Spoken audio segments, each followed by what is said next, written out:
بسم اللہ الرحمن الرحیم۔ رب اشرح لی صدری ویسر لی امری واحلل عقدۃ من لسانی یفقہوا قولی۔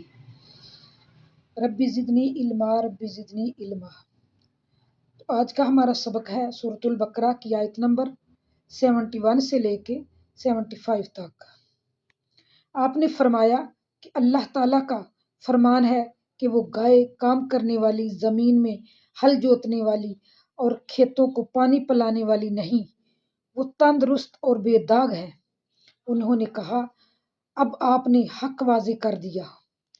وہ حکم برداری کے قریب نہ تھے، لیکن اسے مانا اور وہ گائے ذبح کر دی۔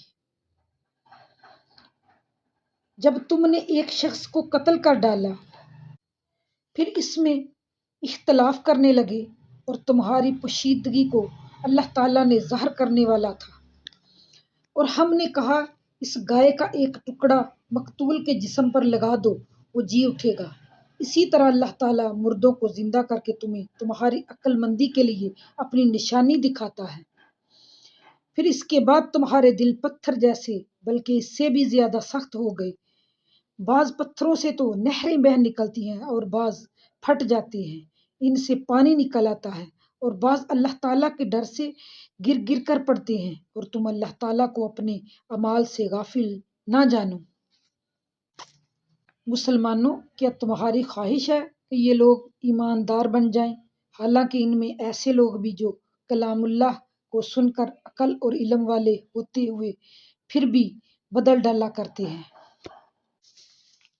پتھروں کی سنگینی کے باوجود ان سے جو فوائد حاصل ہوتے ہیں اور جو کیفیت ان پر گزرتی ہے، ان کا بھی ذکر کیا گیا ہے۔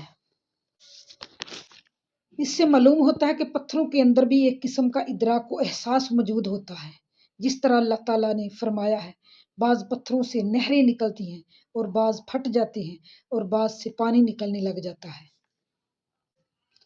اور اللہ تعالیٰ فرماتے ہیں کہ تم بتلاؤ یا نہ بتلاؤ، اللہ کو تو ہر اس بات کا علم ہے، اور وہ ان باتوں کو تمہارے بتلائے بغیر بھی مسلمانوں پر ظاہر فرما سکتا ہے۔